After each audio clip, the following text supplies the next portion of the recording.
Ya, jelang laga Timnas U17 melawan Korea Utara malam nanti, euforianya sudah terasa. Go. Ya, gitu, baik di go. dalam negeri maupun di Jeddah ya. Nah, kita akan bahas nih bagaimana peluang Timnas memenangkan laga malam nanti. Optimis ya, kita udah sapu bersih nih, harusnya bisa sih. Nah, kita sudah bersama dengan Bung Gita Suwondo, pengawas sepak bola. Selamat pagi, Bung Gita. Pagi, Bung. Pokoknya semangat. Kemudian kita juga ada Mas Andi Pratama, WNI di Jeddah, Arab Saudi. Selamat pagi waktu Indonesia, Mas Andi. Selamat pagi, Mbak Tri dan Mbak Andi dan Mas Adila.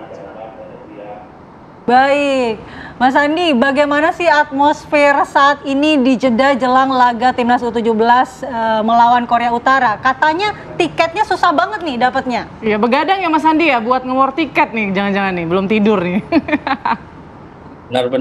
Benar-benar tiket di sekarang ini udah sangat-sangat sulit. Bahkan kami waktu pas pertandingan Timnas Indonesia kontra Afghanistan pun udah ditutup. Sampai sekarang ini saya baru aja dapat tiket dengan menatap HP, layar HP dari pagi sampai malam ini baru sekarang dapat. Itu pun cuma satu. Sangat.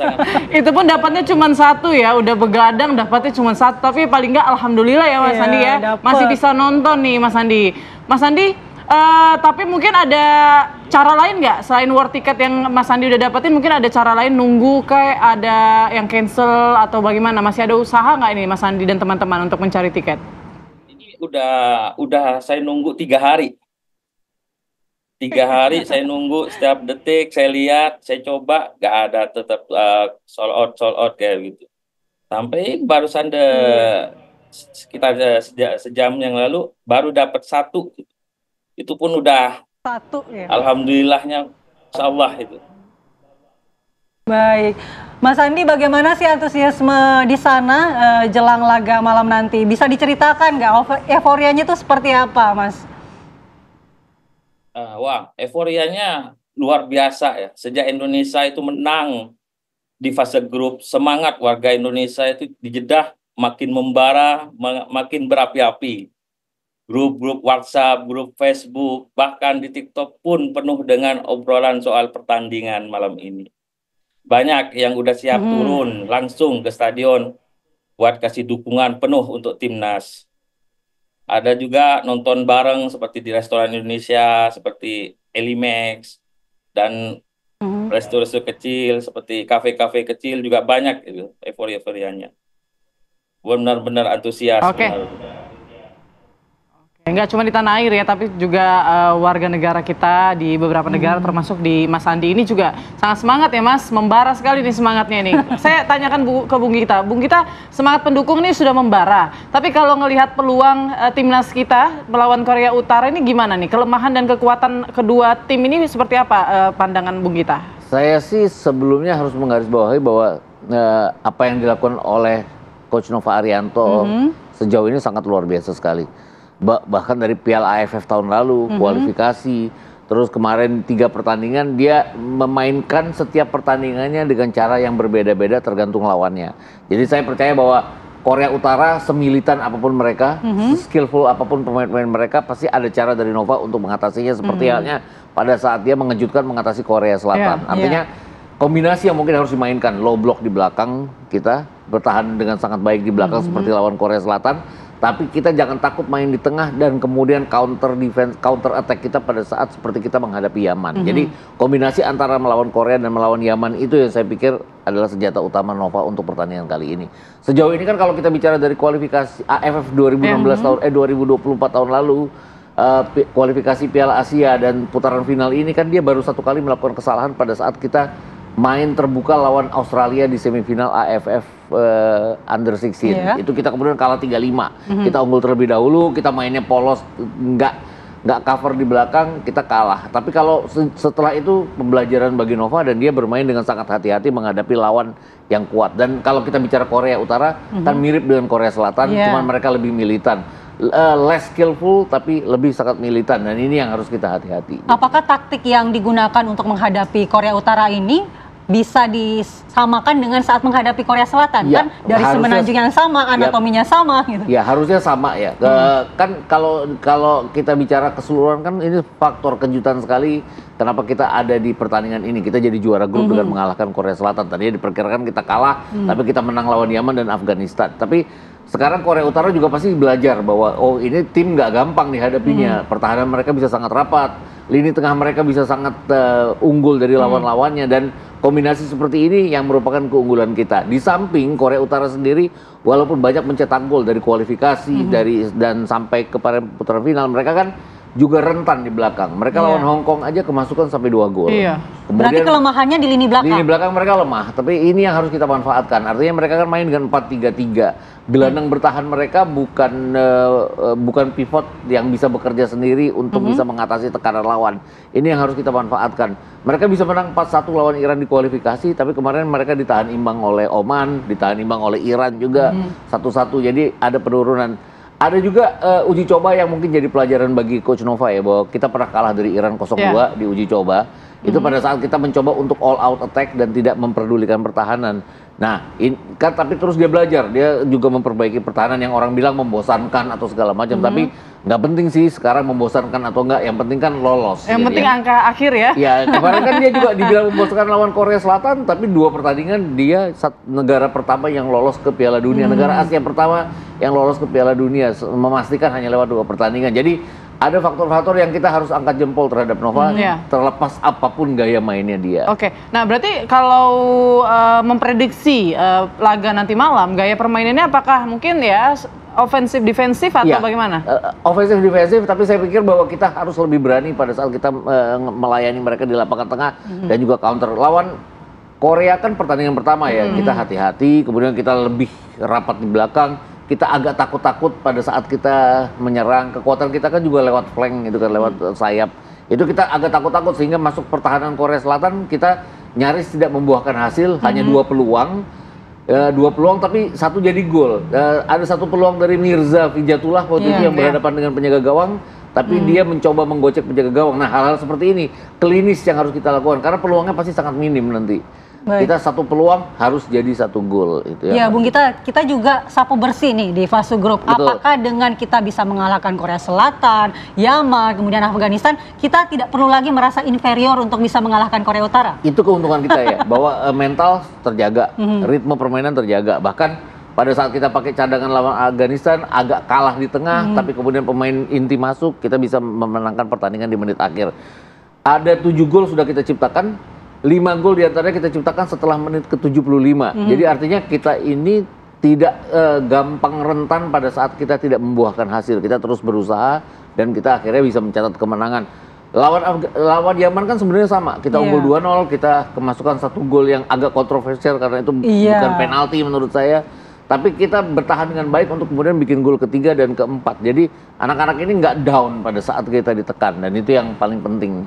Artinya pelajaran pada saat kita kalah 3-5 tahun lalu dari Australia itu membuahkan hasil, bahwa harus ada yang cepat ditangani, harus ada solusi dalam 90 menit itu. Oke, tapi kalau untuk pemain kunci nih, mungkin Bung Gita mengharapkan pemain kuncinya siapa nih yang mungkin akan tampil memukau gitu ya malam nanti ya? Kembalinya Evandra sejak awal nanti kan, terus ada Zahali Goli juga. Saya pikir itu akan menjadi 2 pemain kunci. 3 sebenarnya dengan Matthew Baker di belakang. Artinya kita punya pemain masing-masing di lini belakang, lini tengah, dan lini depan yang bisa menjadi pemain kunci. Matthew Baker di belakang.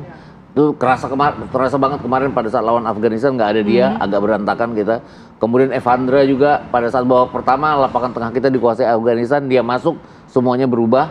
Dan Goli ya di depan. Ini pemain yang bisa one touch one goal di luar kemampuannya. Agak aneh juga pada saat dia ditarik keluar lawan Afghanistan, tapi lawan Yaman, tapi balik lagi. Ini Coach Nova punya kejutan untuk mengistirahatkan Goli misalnya, dan sejauh ini sudah membuahkan hasil. Baik, mungkin terkait dengan pemain kita bisa tanya juga ya. Ini suara supporter seperti apa? Mas Andi, masih terhubung? Ya, siap. Masih terhubung, Mbak. Ya, Mas Andi, mungkin kalau bicara pemain kunci yang bisa tampil di laga malam nanti, kira-kira dari Mas Andi siapa nih? Evan Floresta. Oke, terus selama ini melihat performa timnas U17 seperti apa, Mas, tanggapannya? Wow, luar biasa, sangat luar biasa. Luar biasa. Baik, Mas Andi, nanti kita akan kembali lagi bersama dengan Mas Andi dan juga obrolan kita dengan Bung Gita, tapi kita jeda terlebih dahulu, jangan kemana-mana pemirsa. Ya, langsung saja mungkin saya ke Bung Gita. Bung Gita, kalau tadi kan di awal Anda mengatakan bahwa kelebihan Korea Utara ini mereka tuh lebih militan begitu kan. Tapi kelemahannya bagaimana? Lini pertahanan mereka bagaimana? Apakah kita punya celah untuk mengambil poin dari kelemahan-kelemahan Korea Utara? Mereka jumlah gol kemasukannya juga banyak ya. Artinya Hong Kong pun bisa bikin gol ke gawang mereka. Oman kemarin bikin 2 gol ke gawang mereka. Walaupun gol keduanya di injury time. Saya agak berpikir apakah ini tim menghindari Korea Selatan, bukan karena menganggap Indonesia lebih lemah dari Korea, tapi mungkin ada political issue yang mereka tidak mau ketemu Korea Selatan cepet-cepet. Kalau ketemu ya di final aja. Tapi lini belakang mereka sejauh kualifikasi dan putaran final memang selalu lemah. Di putaran kualifikasi aja mereka kemasukan sampai 5 gol. Sekarang mereka sudah kemasukan 3 gol. Jarang mereka clean sheet. Ini yang harus kita manfaatkan. Tapi balik lagi, lini serang mereka, bahkan mereka top scorer mereka namanya nomor punggung 11, namanya Ri Kiam Rung. Itu dia mencetak 4 gol di kualifikasi, 2 gol di putaran final, 5 gol diantaranya datang pada saat dia jadi pemain cadangan. Artinya dia masuk menit ke 60, dia baru bikin gol. Ini artinya super sub. Jadi mereka punya senjata rahasia pada saat mereka deadlock. Ini yang harus kita waspadai karena begitu dia masuk kan dia dalam kondisi yang sangat fit, baru masuk di menit ke 60, dia sering bikin gol pada saat dia jadi super sub. Ini aja yang harus kita waspadai. Di samping ada Park Kwang Song, nomor punggung 9 mereka. Ini juga sudah cetak 2 gol di kualifikasi, 2 gol di putaran final. Nah, strategi apa kira-kira yang harus disuguhkan oleh Coach Nova Arianto ini untuk bisa mengambil peluang dari lemahnya pertahanan lini belakang? Apakah di 15 menit pertama kita harus menyerang terus atau seperti apa? Iya, balance ya mungkin antara pertahanan dan kekuatan. Itu tadi yang saya bilang bahwa kita harus benar-benar compact defense seperti waktu kita lawan Korea Selatan, nggak kasih celah ke mereka, tapi kita juga harus cepat bermain pada saat counter seperti waktu kita lawan Yaman. Ini senjata kita untuk bisa mengatasi Korea Utara kali ini. Oke, prediksi skor nih. Waduh, saya nggak berani prediksi skor, tapi saya berpikir bahwa kita punya kesempatan untuk menang dengan margin 1 gol. Kita harus bisa optimis 1-0, ya. bisa 2-1. Oke, kalau kita menang sudah pasti kita masuk semifinal. Kalau kita kalah out. Out. Kita out, tapi kan kita sudah masuk Piala Dunia. Targetnya kan lolos ke perempat final dan lolos ke Piala Dunia, dan itu sudah dijalani dan sudah didapat oleh Nova Arianto dan anak asuhannya. Iya, kalau dengan Korea Utara mungkin kita lebih optimis ya. Tapi setelah dari Korea Utara ini, itu berikutnya ada Uzbekistan nih. Karena kita ketemu Uzbekistan yang tadi malam sudah menang sama Uni Emirat Arab. Mereka bahkan mengalahkan tuan rumah Arab Saudi juga dengan 3-0. Ini artinya tim yang sangat balance antara penyerangan dan juga pertahanan mereka. Mereka baru kemasukan 1 gol sejauh ini. Jadi nggak yakin kalau kita bisa lolos dari hadangan Uzbekistan. Tapi untuk pertandingan kali ini rasanya optimis. Oke, baik. Mungkin ke Mas Andi. Mas Andi, Anda memprediksi ataupun harapannya ini Indonesia udah pasti menang ya, tapi prediksi skor Anda seperti apa, Mas Andi? Dan saya sangat yakin Indonesia akan menang dengan skor kemenangan 2-1 untuk Indonesia. 2-1 untuk Indonesia. Mas Andi, saya juga penasaran, ada nggak sih mobilisasi supporter di sana untuk bisa nonton bareng malam nanti laga Indonesia versus Korut ini? Karena kan kita anggap bahwa supporter itu adalah pemain ke-12 ya. Gimana? Udah siap jadi pemain ke-12? Untuk mobilisasi udah siap kita ini, Mbak. Nanti akan kita berangkat bersama dari beberapa titik itu untuk menuju stadion. Dan kita akan kumpul bareng supaya kompak untuk menuju ke dalam masuk stadion. Baik, berarti ada mobilisasi. Mas Andi, mungkin ada latihan yel-yel mungkin sesama supporter di sana, atau mungkin mau bawa atribut-atribut khusus spesial buat mendukung Indonesia malam nanti? Untuk atribut-atribut kita bawa untuk seperti bendera merah putih dan sel-sel, terus penabuk gendangnya semua pun untuk memeriahkan dan bikin rame stadion. Bahkan kita mempunyai merahkan stadion slogan-slogannya. Luar biasa. merahkan stadion ya. Merahkan Jadi stadion. bukan cuma di Stadion Ya, GBK yang biasanya dimerahkan, di sana juga mau dimerahkan. Dan setiap Oke, setiap Bung Gita pertandingan kita warga Indonesia tuh nggak pernah sepi, pasti rame. Bahkan antusias-antusias Wih. dari Puas. bangsa lain, negara lain, bahkan dari Filipina, teman-teman kita ikut juga memerahkan. Baik, baik. Baik, Bung Gita, Yap. terakhir apa yang harus dilakukan di menit-menit awal supaya kita menang? Lebih bermain fokus, lebih main hati-hati. Kita juga harus melayani permainan mereka di tengah, tapi jangan lupa di pertahanan. Artinya ini yang harus kita paling balance di antara pertandingan-pertandingan sebelumnya. Kenapa? Karena ini fase knockout, apapun kesalahan blunder bisa dimanfaatkan oleh lawan. Ya itu tadi, fokus dan jangan melakukan kesalahan sedikit pun. Offensif di awal? Jangan terlalu ya, karena kita juga nggak tahu apakah Korea Utara punya daya serang yang sangat bagus sekali. Kemudian baik. mereka forceful mainnya, kadang-kadang nggak memikirkan bahwa mereka melakukan pelanggaran, pokoknya hajar. Nah ini yang harus kita waspada gitu. Oke. Baik, kita harapkan bersama ya. Siap. Indonesia bisa menang melawan Korea Utara malam ini dan akhirnya kita bisa masuk ke babak semifinal. Terima kasih banyak. Terima kasih Sama-sama, Bung Bung Gita. Andi. Ya. Terima kasih Mas Terima kasih, Mas Andi Andi. Pratama. Sehat selalu, Siap, sukses siap. buat nontonnya Indonesia malam menang. nanti. Salam buat teman-teman di sana. Baik pemirsa, itu tadi akhir dari dialog kita hari ini. Dan saya Andi Kumala pamit undur diri. Dan saya Putri Windasari juga pamit. Terima kasih banyak atas kebersamaan Anda dan jangan lupa ya kita nonton nanti malam pukul 9 ya. Ya, dukung timnas.